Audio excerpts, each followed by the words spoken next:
ইসলামী ছাত্র শিবির বাংলাদেশে ছাত্র অঙ্গনে শিক্ষা প্রতিষ্ঠানে আল্লাহর এক নিয়ামত, আলহামদুলিল্লাহ বলেন। এই নিয়ামতের কাছে, ইসলামের কাছে আসতে না পারে সেজন্য বলা হয় মৌলবাদ আর সন্ত্রাস। শিবিরের কাছে আসতে না পারে সেই জন্য বলা হয় এরা হাত কাটে আর রক কাটে।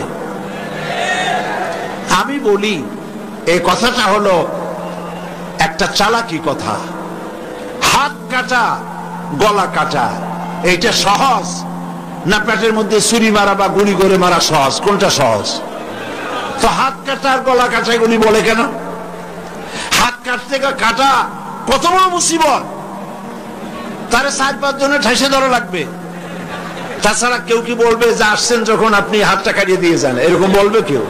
4-5 জনের ঠেসে ধরবে, মুখের মধ্যে গামছা ভরবে, তারপরে হাত কাটবে বা রক কাটবে, পায়ের রক, হাতের রক, এভাবে কাটবে। এত ঝুঁকি নিতে যাবে কেন? ছুরিটা, যে ছুরিটা দিয়ে হাতটা কাটবে ওই ছুরিটা পেটের মধ্যে মুখের মধ্যে ঢুকাই দিলেই তো সারলো। এটা বলে কেন? এই সহজ কাজটা করে না, রক কাটে গলা কাটে কেন বলে? এই কথাটা বলে প্যানিক সৃষ্টি করতে চায়। যে সমস্ত ছাত্র ছাত্রীরা দিন পেতে চায়, ইসলামে আসতে চায়, তারা যেন ইসলামী ছাত্র শিবিরের কাছে আসতে না পারে, তার জন্য ষড়যন্ত্রমূলক এই বদনাম তারা দেশ শুদ্ধ জড়াইছে।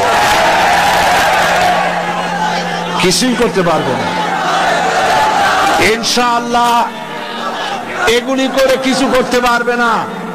119 জন শিবিরের নেতা কর্মী শাহাদাতের নজরানা আল্লাহর দরবারে পেশ করেছে। আমি আপনাদেরকে বলবো, পরের মুখে ঝাল না খাইয়া নিজের একটু চেষ্টা করেন। ওরা যেখানে থাকে শিবিরের ছেলেবেলেরা, এরা মাঝে মধ্যে সভ্যেদারি করে। যায় দেখবেন ঘরের পাশে গিয়া জানলার ফাঁক দিয়ে তাকাই দেখেন ওরা কি করে। এরা মাদ্রাসায় পড়ে নাই, কলেজে বিশ্ববিদ্যালয় পড়ে, হয়তো দাড়ি টাড়িও এ পর্যন্ত অনেকে রাখতে পারে নাই, কিন্তু যায় দেখবেন বস্তা ছেঁড়া হইলেও বালাম চাউলে ভরা, উপরে রং কাঁচা থাকলেও ভিতরে পাকা আম।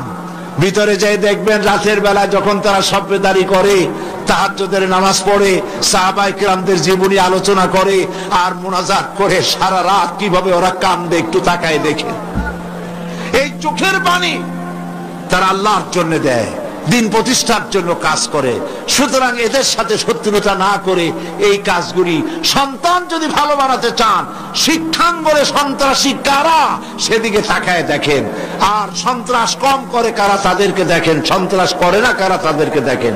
এই জন্য সন্তান যদি ভালো বানাতে চান ছেলেদেরকে, তাহলে এই লাইনে দেন। মেয়েদেরকে যদি ভালো বানাতে চান এই পরিবেশে ছাত্রী সংস্থার সাথে দিয়ে দেন। আল্লাহ পাক আপনার মেয়েকে ভালো পথে রাখবেন, ছেলেকেও ভালো পথে রাখবেন। আল্লাহ যেন তৌফিক দান করেন, বলেন আমিন। প্রিয় ভাইয়েরা, আমি আর লম্বা করব না, যেহেতু লক্ষ লক্ষ মানুষ এসেছেন, প্রায় 3-4 কিলোমিটার জুড়ে মাহফিলে লক্ষ লক্ষ নারী পুরুষ বসে আছেন। বেশি রাত করে ছাড়লে আপনাদের যেতে কষ্ট হবে, সেজন্য আমি আর লম্বা করতে চাই না। আমার শেষ কথা হচ্ছে এই যে আমরা যেন ইসলামের রাস্তায় থাকতে পারি, সেজন্য আমাদেরকে সংগঠনভুক্ত হতে হবে। লা ইসলামা ইল্লা বিল জামাত, সংগঠন ছাড়া ইসলাম চলতে পারে না বলেছেন হযরতে ওমর রাদিয়াল্লাহু তাআলা আনহু। সেই জন্য একদিন তাফসীর শুনলে হবে না, 5 দিন তাফসীর শুনলে হবে না, তাফসীর পড়তে হবে। কি কি তাফসীর পড়বেন একটু পরে বলছি। আমি সকল ভাইদেরকে অনুরোধ করব, আপনারা কোরআন শরীফ পড়ুন, হাদিস শরীফ পড়ুন।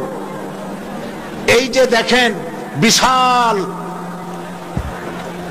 বই মেলা বসেছে, এই বইয়ের দোকানগুলিতে তাফসীর এসেছে। তাফসীরুল কোরআন বিশ্বজোড়া শ্রেষ্ঠ তাফসীর, আলহামদুলিল্লাহ বলেন। অনেক তাফসীর আছে, মারিফুল কোরআন, তাদাব্বুরুল কোরআন, তাফসীর আশ-শাফি, তাফসীর রুহুল মাআনি, বহুত তাফসীর আছে। যেই তাফসীরটা পড়লে পরে জীবনকে, ইসলামী আন্দোলনকে বোঝা যায়, ইসলামী আন্দোলন অনুযায়ী চলা যায়, তার নাম হলো তাফহিমুল কোরআন। নাম কি বলেন? সেই তাফহিমুল কোরআন এখানে পাওয়া যাবে। আর একজন শহীদের লেখা তাফসীর, সৈয়দ কুতুব শহীদ রাহমাতুল্লাহ আলাইহি, আল্লাহ তাকে জান্নাতুল ফেরদাউস নসিব করুন, সবাই বলেন আমিন। ফি জিলালিল কোরআন তার তাফসীরের নাম। ফি জিলালিল কোরআন বর্তমান বিশ্বের অন্যতম শ্রেষ্ঠ তাফসীর, দোকানগুলিতে পাওয়া যাবে। তাফসীর খরিদ করুন, পড়াশোনা করুন, ইসলামকে জানুন, কোরআনকে জানুন, হাদিসকে জানুন এবং দ্বীন নিজের জীবনকে সমৃদ্ধ করুন। আমরা মুনাজাতের দিকে এগিয়ে যাচ্ছি। মুনাজাতের জন্য যত মানুষ যিনি যেখানে দাঁড়িয়ে আছেন সব এক মুহূর্তের মধ্যে বসে পড়বে।